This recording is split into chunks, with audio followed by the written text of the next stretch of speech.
কি ভুলভাল বলছি আমি। মিষ্টি খেতে না ভাজাভুজি খেতে সবাই। কোনো দিকে দিশা না পেয়ে হুট করে বাধ্যতামূলকভাবে বেরাতেই হলো, কিচ্ছু করার নেই। ডাক্তারখানায় যাচ্ছি ছোট মেয়েকে নিয়ে।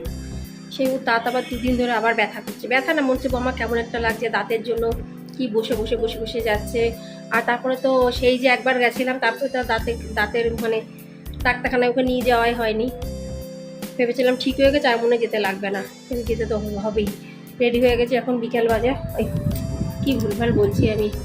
এখন হলো বিকেলবেলায়। দেখো, নমস্কার আমার ইউটিউব পরিবার, তোমরা সবাই কেমন আছে? আশা করি তোমরা সবাই অনেক ভালো আছো, সুস্থ আছো, আমিও ভালো আছি। আমি সুপ্রিয়া, আমি তোমাদের সবাইকে আমন্ত্রণ জানাই নাসিকের ঘরকন্ডা একটি নতুন ব্লগে। যে প্রান্ত থেকে আমার ভিডিওটি, আমার ব্লগটি দেখছো, আশা করছি তোমরাও সবাই অনেক ভালো আছো, অনেক ভালো আছো। কি ভুলভাল বলছি আমি আজকে। আমি চা বসিয়ে দিয়েছি, একটুখানি চা খাবো। আর এই যে এরা এখন আম খাবে। আম কোন মানুষ আছে যারা টক আম খাবে? পাকা আম টক কে খাবে? আমার ছোট মেয়ে খাবে। পাকা আম খাবে কিন্তু টক আম খাবে। এতগুলো কি রে, তাই তো? হ্যাঁ, ও তাসু যে আমটা কেটেছে ওটা তিয়া বলছে অনেক মিষ্টি, তাহলে কি করা যাবে? হ্যাঁ, খেয়ে নে টক আছে, এবারটা পুরো টক। ওই দেখ হলুদ হলুদ হয়ে আছে। আম টক একজন খাবে, একজন আম মিষ্টি খাবে, সব দিক দিয়ে জন্য আমার ঝামেলা। যাই হোক, ঝটপট গুছিয়ে কি অবস্থা, আম নিয়েও কম্পিটিশন। একবার ভাবছিলাম এখন চা খাবো না, তারপর বললাম যে না, বেকার রিস্ক নিয়ে লাভ নেই। ডাক্তারের কাছে যাচ্ছি, সেখানে কতক্ষণ সময় পাবো না পাবো। আর আমাদের ওদিককার মতন মানে বেঙ্গলের মতন নাসিকে কিন্তু অত চায়ের দোকান নেই। আমাদের ওখানে যেমন চা পান সব কিছু ছোটোখাটোর দোকান, ঘুমটির দোকান পাওয়া যায়, এখানে কিন্তু সেরকম একটা পাওয়া যায় না। আমার ছোটো মেয়ে এসে গেছে আমার কাছে দাঁত দেখাতে, বলছে মাম্মা দাঁতটা কি পরিষ্কার আছে, ডাক্তার তো দেখবে। আমি বললাম হ্যাঁ ঠিক আছে। এই দেখো, তাও একবার না দাঁত মেজে নিচ্ছে, বললো মামা আম খেয়েছি তো একবার দাঁত মেজে নেওয়াই ভালো, মানে এতটুকু বুদ্ধি ওর আছে। দুইজনে গেছে সিঁড়ি দিয়ে, আমরা দুজন যাচ্ছি লিফট দিয়ে। টাইমিং হয়ে গেছে, প্রেসক্রিপশন সব কিছু নিয়েছি, সব নেওয়া হয়ে গেছে। এবার ঝটপট করে কাজগুলো করে নিতে হয়। দারুণ হাওয়া চলছে। কালকে একটু বৃষ্টি হয়েছিল অল্প করে, ঝিপঝাপ টাইপের, মানে একটুখানি হয়েছিল, কিন্তু হাওয়া প্রচণ্ড চলেছিল। মানে সে মেঘের আওয়াজ কি ঘর ঘর ভর ভর নড়, বিশাল আওয়াজ। হ্যাঁ, বাইরে ভালোই রোদ্দুর, কিন্তু ঘরের মধ্যে ঠান্ডা, বরফ পড়ছে। বল, আমাদের এখানে ঘরে বরফ পড়ছে। তোমাদের ওখানে কেমন হচ্ছে ঘরে অবশ্যই কমেন্টসে জানিও। ভয় পাওয়ার কিছুই নেই।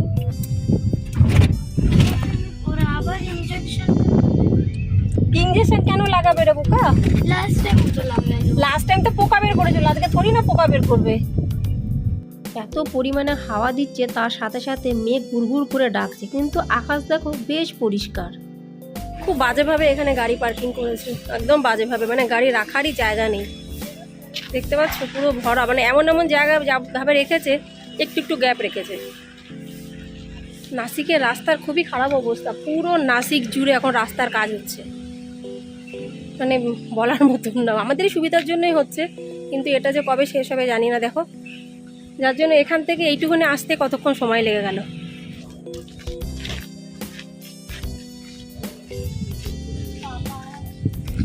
পার্কিং করে ঠিকই আসবে ওখানে, ছোট মানুষ না। এই বোতলটা পড়ে যাবে, এই বোতল পড়ে যাবে রে। এই যে আমরা চলে এসেছি ডাক্তারের কাছে, দাঁতের ডাক্তারের কাছে। রাস্তাঘাটটা দেখো, বাচ্চাদের ডাক্তারখানা তো, বাচ্চাদের মধ্যে কিন্তু সব সাজানো গোছানো, বাঘ হলুদ গাছপালা এইসব। আমার ছোট মেয়ে আজকে মারাত্মক ভয় পাচ্ছে। আগের দিন তো অনেক বুঝিয়ে বাজিয়ে নিয়ে এসেছিলাম, বুঝতে পারিনি যে দাঁতে ইঞ্জেকশন দেবে, কিন্তু আজ তো পুরো বুঝতে পারছে। দাঁতের কাজ হয়ে গেল। পানিপুরি খাবি এখন? তো রাস্তায় বেরালে ওর খিদে পায়। এই যে পোকা তো আগের দিন বের করেছে, আজকে ফিল করে দিল। আর একদিন আসতে হবে, 1 সপ্তাহ পরে শুধু ক্যাপ লাগিয়ে দেবে। এমনি আজকে সেরকম কিছু করেনি, আগের দিন করেছিল। দাঁতের কাজ হয়ে গেছে। এখন আমরা যাব বই কিনতে, মারাঠি বই কিনতে হবে ছোট মেয়ের, আর বড় মেয়ের 2-3টে বই কিনতে হবে। 2 দিন পর থেকে স্কুল শুরু হয়ে যাবে। আর এই বইগুলো, অন্য বইগুলো যেমন স্কুল থেকে দিয়েছে, কিন্তু কিছু বই বাইরের থেকে কিনতে হয়। রাস্তার এই জায়গাটাতে এসে আমাদের গাড়ি পুরো ফেসে গেছে, একদম মাঝখানের দিকে দেখতে পাচ্ছ, পুরো এই সার্কেলটা জুড়ে গাড়ি পুরো গোল হয়ে গেছে, একদম যাতায়াতের কোনো ব্যবস্থাই নেই। ভাবলাম তাড়াতাড়ি হবে, কিন্তু কপালে না থাকলে কি হবে। তা ধীরে ধীরে করে সবাই আস্তে আস্তে করে এগাচ্ছে। অবশেষে আমরা চলে আসলাম বই কিনতে। এখন যাচ্ছি বই কিনতে। বাবা একটা জিনিস নিতে আসলাম বই, এখন ওরা তো দেখছি অনেক কিছু নেওয়ার চেষ্টা করছে। যেগুলো আছে সেগুলো নিস না। এই তোর মুখে ব্যথা, তুই কথা বলিস না। তো ক্যালকুলেটর না, এসব জিনিস নিতে হবে না, এগুলো তো আছে, এগুলো ক্যালকুলেটর না, আর এগুলো বেকার প্লাস্টিকের জিনিস, উঠে যাবে এগুলো উঠে যাবে, এগুলো চলবে না। পাউচ ঘরে এক গাদা আছে, যেটা লাগবে এটাই, তুই ডায়েরিটা নিয়ে নে। কত? 690। ওরে বাপরে, আমার মেয়ে যে ডায়েরি পছন্দ করেছিল অনেক আগে ডিমার্টে, তার দাম 250-300 টাকা ছিল, তখন নিয়ে নি। আর এখন এখানে এসে সেই ডায়েরি কত বললি? 690, মানে চিন্তা করতে পারো। এই যে হলো সেই ডায়েরি, এই যে লক করা সিস্টেম দেখো, এই জন্য ডায়েরিটার দাম, যেখানে লক করা যায়। এরকম নর্মাল ডায়েরি, এগুলো বেশি দাম না। এই কালারটা ভালো লাগছে, কালারটা দারুণ। দোকানের ভেতরে এত ভিড়, আমরা দুজন ওই জন্য এখানে বসে আছি। এই দেখো এখানে সিলাপ করা আছে, এই সিলাপে আমরা বসে আছি, আর খুব সুন্দর হাওয়া চলছে। মনে হচ্ছে আজকে আবার ঝড় বৃষ্টি হলেও হতে পারে। ব্যথা কমেছে? ব্যথা এখনো করছে। ব্যথা ছিল না, না তাহলে আর হবে না ব্যথা। চলে এসেছে মারাঠি বই আর ম্যাথসের বই। তোরও মারাঠি নিয়েছিস? দুইজনের মারাঠি বই, আর তাসুর মানে আমার বড় মেয়ের ম্যাথের বই দরকার ছিল, ওটা বাইরে থেকে কিনতে হবে। তো ওটা মানে বই কেনা যতটা যা ছিল মোটামুটি কেনা হয়ে গেছে। এখন টিফিন বক্স, ওয়াটার বোতল, পেন্সিল বক্স, ব্যাগ তো অনেক আগেই কেনা হয়ে গেছে। আমাদের সবারই প্রচণ্ড খিদে পেয়েছে। কি খাবো, মিষ্টির দোকান দেখতে পেলাম। আর এখানে মিষ্টির দোকান মানে কিন্তু মিষ্টি না, আমরা এখন এসেছি মিষ্টির দোকানে। এখানকার মিষ্টির দোকানে অনেক ধরনের মিষ্টি ছাড়াও টুকিটাকি ভাজাভুজি পাওয়া যায়, দেখা যাক কি খাই। আমাদের ওইদিকে মিষ্টির দোকান মিষ্টিতে পুরো ভরা থাকে, কিন্তু এখানকার মিষ্টির দোকানে কি কি আছে এক ঝলক দেখে নাও। এই দেখো খেজুর, এই খেজুরগুলো এখানে খুব চলে মানে মারাত্মক চলে। তার মধ্যে চকলেটও আছে কিন্তু মিষ্টির দোকানে। আর মিষ্টি যেগুলো আছে এগুলো খুব কমন জিনিস, এগুলো প্রত্যেক দোকানেই পেয়ে যাবে। তার মধ্যে আছে বিভিন্ন ধরনের চানাচুর, মিষ্টি কিন্তু মাত্র কয়েক রকমের। আর এই দেখো কত কিছু ভাজাভুজি, পুরো ডাব্বা করা, প্রায় 200, 250, 300 এরকম এক একটা ডাব্বার দাম। প্রচণ্ড ভিড়, মিষ্টি খেতে না ভাজাভুজি খেতে সবাই। আমরা 3 রকমের খাবারের অর্ডার দিয়েছি। প্রথম হলো প্যাটিস, যাই নেবে 50 টাকা 1 পিস করে। আর তার সাথে আছে আমার বড় মেয়ে আর এক ধরনের খাবার অর্ডার দিয়েছে, সেটার নাম ঠিক আমি জানি না, ভুলে গেছি। আর তার সাথে 1 প্লেট দহি পুরি, যাই নেবে 50 টাকা। সেল ভেবো না, এটাই কিন্তু আসল। আর আমার ছোটো মেয়ে তো এসব কিছুই খেতে পারবে না, ও বলছে মাম্মা তাহলে আমাকে একটা কেক কিনে দাও। এই কেকটার দামও কিন্তু 50 টাকা। কোনোদিনও কিনে দিইনি এই ধরনের কেক, দেখি কেমন হবে। আমার তো দেখুন একটা আইসক্রিমের মতন মনে হচ্ছে। আমি বললাম এটা কেক না কিন্তু আইসক্রিম। বলে না মাম্মা এটা ব্রাউনি কেক, এটা খেতে খুব ভালো লাগে। তাই বললাম ঠিক আছে, ওরও তো খেতে ইচ্ছা করছে, কেন কি দুপুরবেলায় অনেক আগে ওকে খাওয়ানো হয়েছে, তো সেই হিসেবে ওর তো প্রচণ্ড খিদে পেয়ে গেছে। আস্তে আস্তে করে একটু খাক। আর আমরাও কিন্তু প্রচণ্ড পরিমাণে খিদেতেই খাওয়া শুরু করেছি। প্রচণ্ড খিদে, মানে সে বলার কথা না। খাওয়া দেখলে তোমরা অবশ্য বুঝতেই পেরে যাচ্ছ। খাওয়া দাওয়ার পর্ব শেষ, এখন যাচ্ছি আর একটা জায়গায়। এবার আমরা আসলাম ডিমার্টে। এই মাসের এখনও মুদির মাল নেওয়া হয়নি, তো ভাবলাম যখন আসলাম একবারে নিয়ে নিই।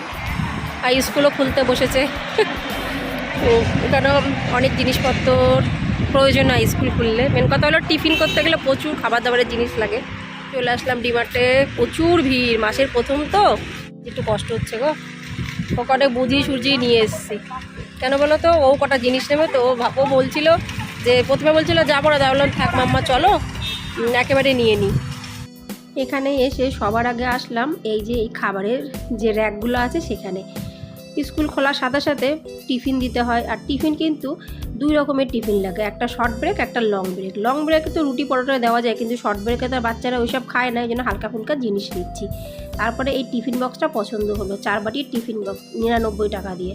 কিন্তু আমার কর্তামশাইয়ের এই টিফিন বক্স পছন্দ হলো না।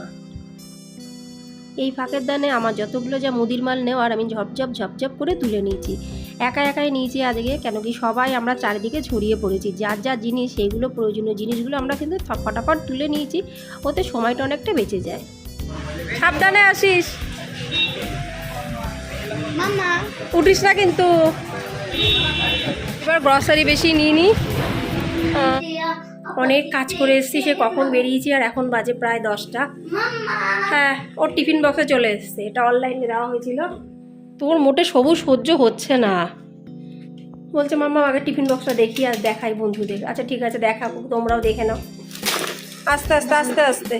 ও বাবা, উপরে কার্টুন, আমাকে করা।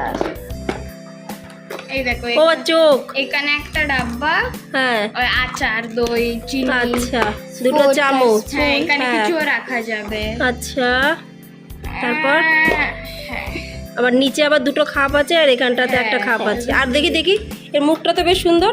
ও বাবা, মুখের এখানে ফাঁকা তো রে। এখানে এমন হয়। ও চোখটা এমন ভাবে দেওয়া, কিন্তু এখানে সবজি পড়ে যাবে। তো দাম নিচে এটা 300 টাকা এই টিফিন কারবাটি। আমাদের সময় স্টিলের এক টিফিন কারবাটি হতো, সারা জীবন ওই নিয়েই চলতাম। তাহলে বন্ধুরা, ভিডিওটি আজকে এখানে সমাপ্ত করছি। ভিডিওটি ভালো লাগলে লাইক, সাবস্ক্রাইব, শেয়ার করবে, পাশে দেবো। আবার তোমাদের সাথে দেখা হয় পরবর্তী ব্লগে। তখন জন্য নমস্কার, bye bye, tata, good night.